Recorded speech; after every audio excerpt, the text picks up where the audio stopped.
Welcome to Healthcare Upside Down with your host, Dr. Nick Vanterhaden, and brought to you by ECG Management Consultants. You can learn more about the show on the program's page at healthcarenowradio.com or on our blog at ecgmc.com/HUD. The U.S. spends more on healthcare per capita than any other country on the planet. So why don't we have superior outcomes? Why haven't the principles of capitalism prevailed? And why do American consumers have so much trouble accessing and paying for healthcare? Each week, Healthcare Upside Down will dive into these and other issues with ECG principal Dr. Nick and guest panelists as they discuss the upsides and downsides of healthcare in the US and how to make the system work for everyone. And we end with your better pill to swallow, the conclusion to today's episode with insights on challenges and changes that improve healthcare. Now here's your host, Dr. Nick. Most of us have very strong memories of life-changing events. My parents' generation could all tell you exactly where they were, who they were with, and what they were doing when they heard about the assassination of President J.F. Kennedy.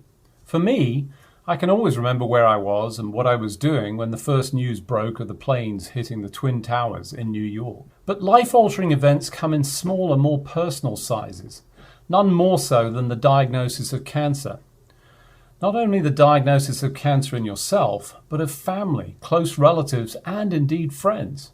For many, many people, we will have had some intersection with what was historically a dreaded diagnosis and word. While that dread remains inextricably linked thanks to poor prospects of survival, much has changed with our ability to manage and treat the disease. As the physician and oncologist Dr. Siddharth Mukherjee outlined in his excellent book, The Emperor of All Maladies, this journey is no longer quite as depressing or negative as it once was. Thanks to some amazing progress in the science and understanding that's translated into more practical ways of treating the disease, some forms of cancer patients see outright cures, and in many others, far better outcomes that include longer life post-diagnosis, and it doesn't have to come with a high price of diminished quality of life. But this amazing progress in science came at a cost. A high cost for the research and progress from all the basic scientific benchwork and the research that went before, and this in part has contributed to some of the eye-watering costs at the bedside and impact the patient and their family as they attempt to navigate the complex multi-service care pathways. The cost of care and the drugs involved have risen far faster than inflation. To be clear, this was long before inflation exploded and was running more at a level of 2 to 4%, sometimes lower. With the aging population, we're seeing an inevitable rise in cancer, which affects older individuals more than younger, and with it, medical debt that is quickly reaching crippling and unsustainable levels. A problem that is screaming for solutions and answers. Join me on the Healthcare Upside Down show as I talk with Jessica Turgon. She's a principal at ECG in the Performance Transformation Practice and the Oncology Practice Lead. Hi, Jessica. Welcome to the show. Hi, Dr. Nick. How are you? I'm very well. So we're talking oncology and the challenge of the treatment of patients. And one of the things that I think everybody understands at this point, well, maybe not everybody, but the majority of people, and certainly anybody that touches cancer care, is this exploding cost associated with many of the treatments. How are we going to combat this? Because at this point, people must look at this and say, I get cancer, it's unaffordable, what do I do? Well, it's something that lots of constituents across the cancer continuum are trying to address. The providers call it the financial toxicity, having I have cancer, but I have this burden of financially trying to navigate the waters of my care. And from a patient's perspective, cancer care is complex. It's not something that one provider treats. It's something where I have to go and, get diagnosed. I've got to maybe go to a surgeon. I may have to go in the hospital. I then have to go and talk to a medical oncologist or a radiation oncologist. And so the complexity of the care model is also a part of the puzzle of how do patients navigate this. And so what you see are groups such as associations or industries, pieces of the industry coming together, trying to figure out how do we address some of these financial challenges. And then obviously cancer does have an impact on the aging generation. And so the government has a significant stake in the financial implications of cancer care across the population. And so, as you know, a cancer center, typically the payer mix of a cancer center or a cancer practice is typically made up of about 50% of its patients are on Medicare. And so this is something that both the government and commercial payers are taking a look at to say, or how do we manage the cost of care given rising costs?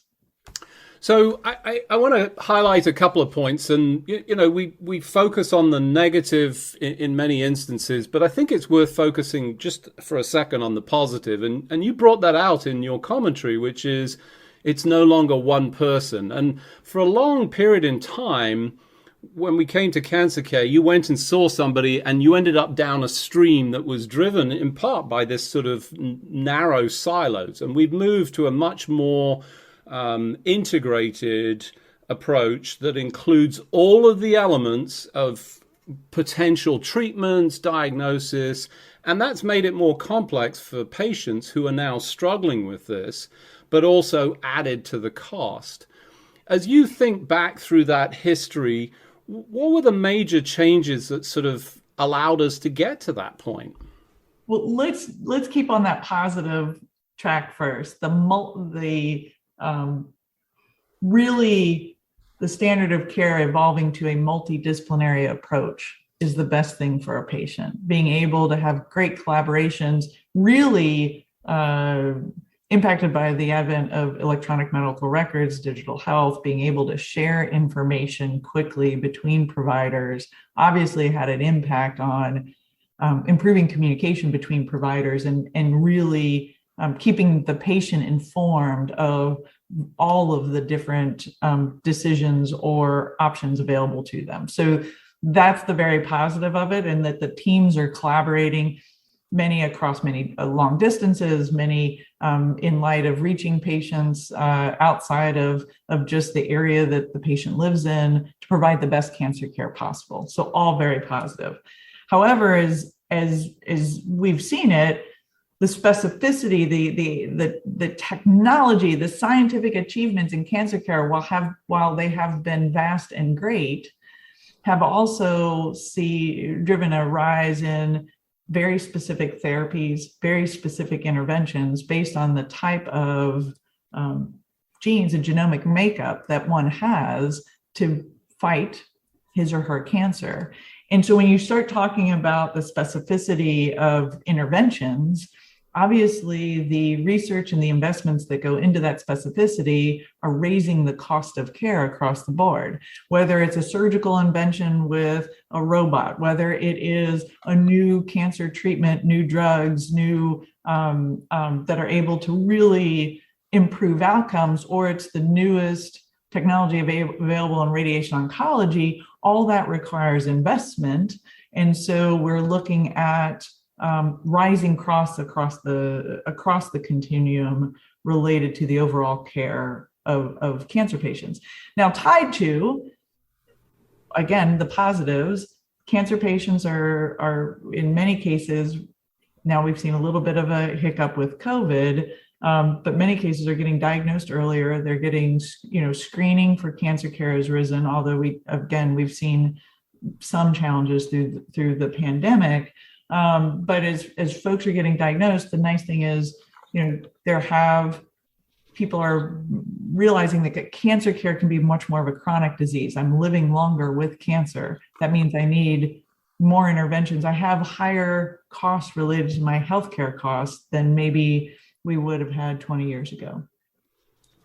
So some important points there, and I think exactly right. We've moved to this holistic approach with multiple individuals, but that personalization has driven better outcomes. We're seeing, vastly improved outcomes in cancer care, and it's not that far back in my medical training that, the term cancer came with an awful lot of baggage because of the negative outcomes that we've seen. We're seeing much improvement, but as you rightly define, we've sort of narrowed this down into this precision medicine, to pick a sort of global term for that.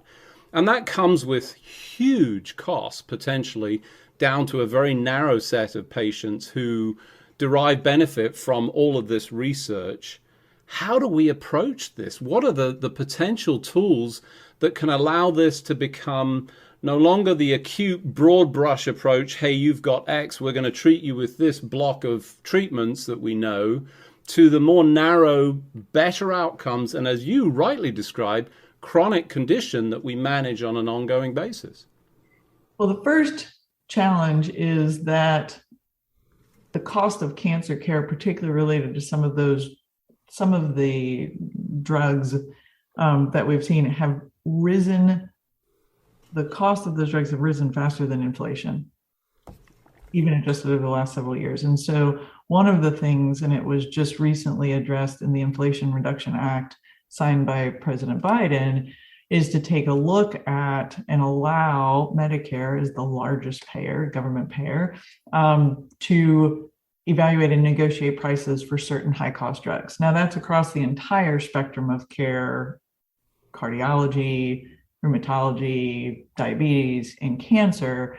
But that could be one area where the government, as as a payer, is coming to the table to say, I have to be able to negotiate the pricing of drugs in certain areas. Now, under the new Inflation Reduction Act, that would be an avenue to address some of the certain challenges, but not until 2026, where the government can negotiate certain Medicare Part D drugs.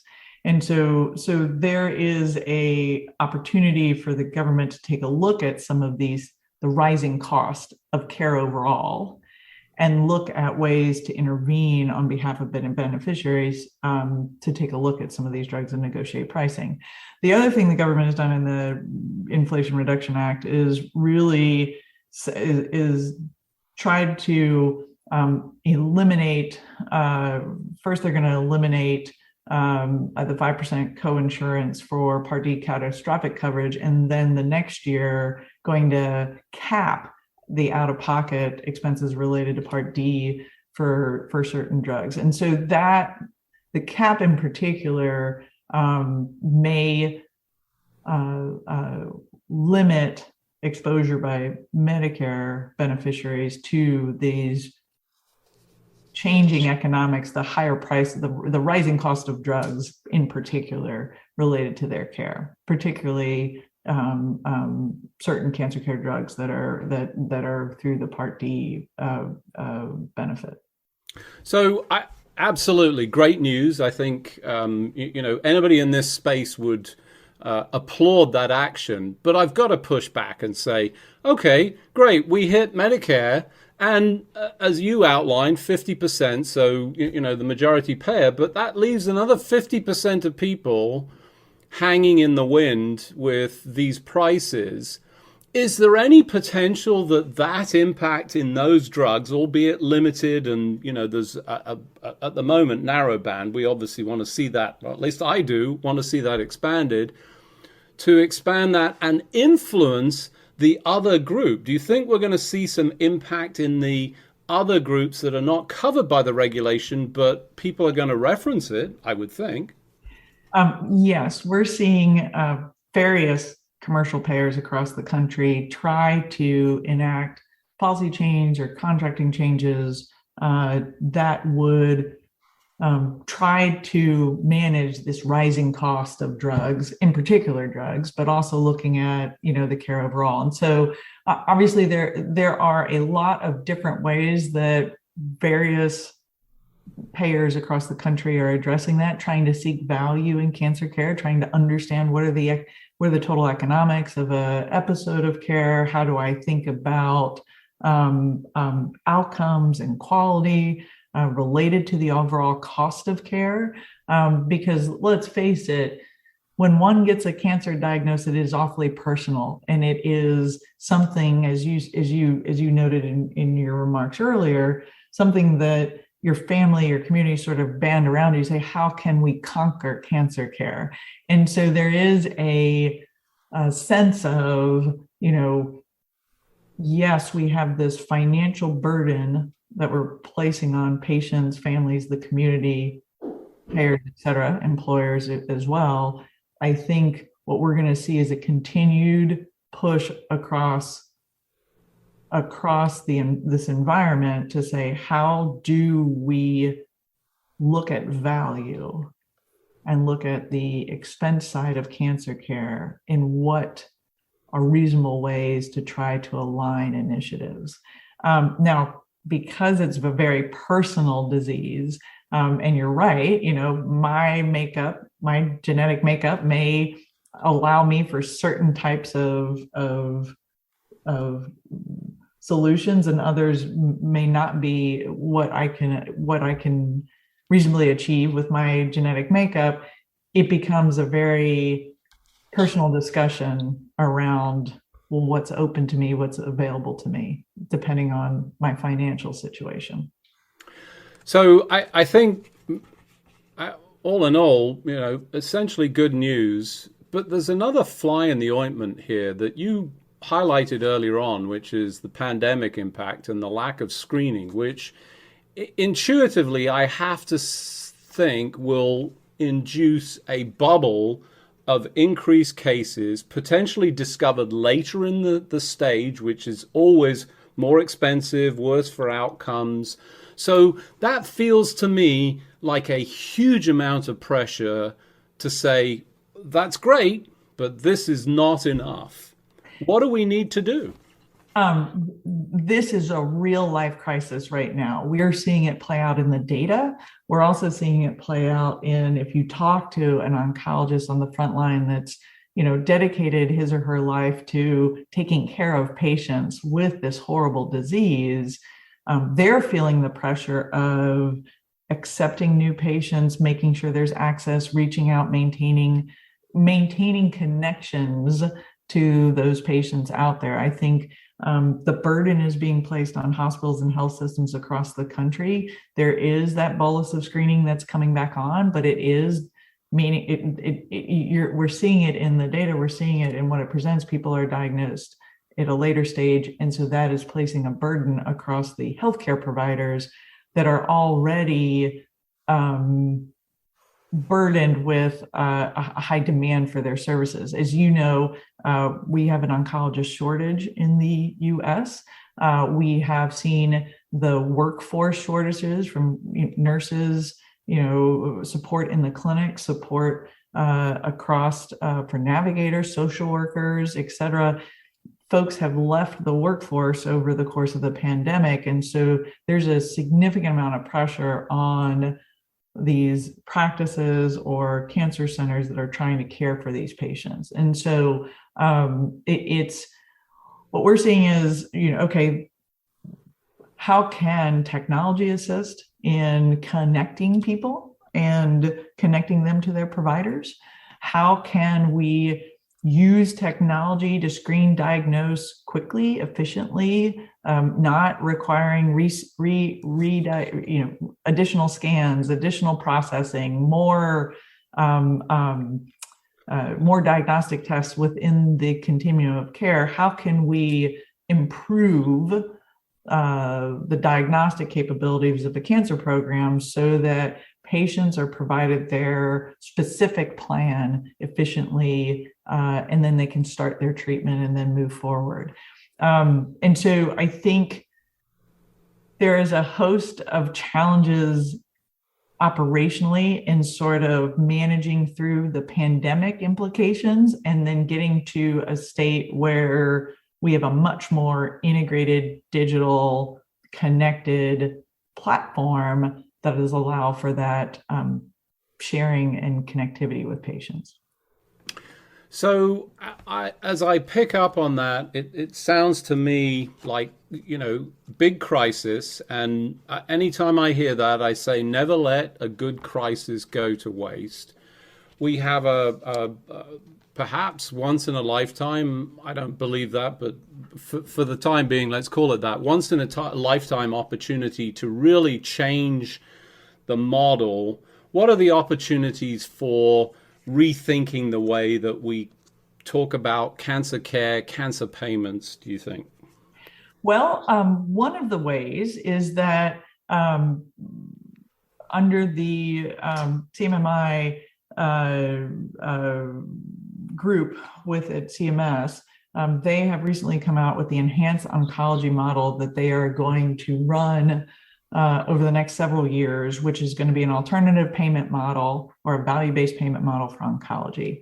And this is really targeted around 7 types of disease states in oncology, breast cancer, et cetera, et cetera. And so they're going to look at episodes of care and evaluate cost of care, performance, outcomes, quality, et cetera, through this lens of this total cost of care and the value of care provided. And so it really will be something that practices can participate in and then get a sense of how they benchmark from a quality perspective as well as a cost perspective to others, to a cohort around specific types of diseases within the cancer care environment. So this is a brand new program that we're learning more about, but I think based on our experience with other value-based payment models on the commercial side or previous versions of the enhanced oncology model, I think this will be something that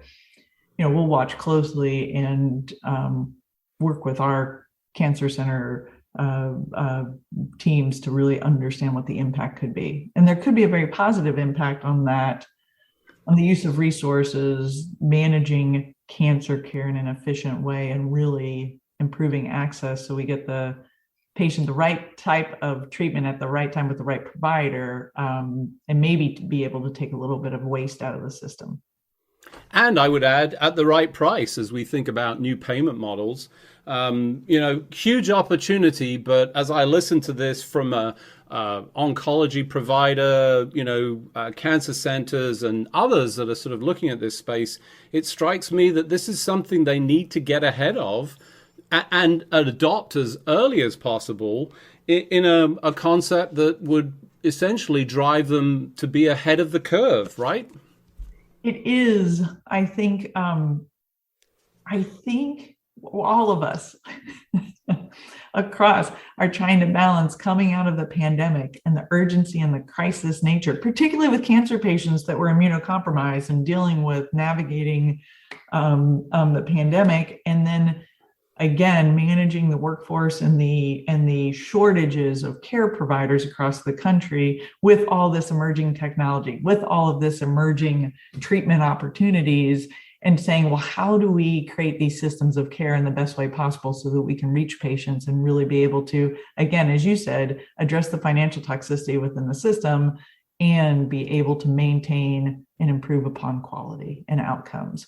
So this is the work ahead of many of the cancer leaders across the country. And I think what we're starting to see is, again, a understanding of the work that's ahead of everyone, and then the mobilization of both community resources, healthcare resources, government resources, et cetera, to try to say, okay, what are the ways that we can manage this together?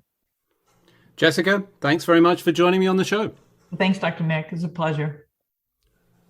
As you heard, some good news to be found in the recent legislation passed, the Inflation Reduction Act, which included a new opportunity for the US government, the largest payer of healthcare costs, to negotiate drug prices.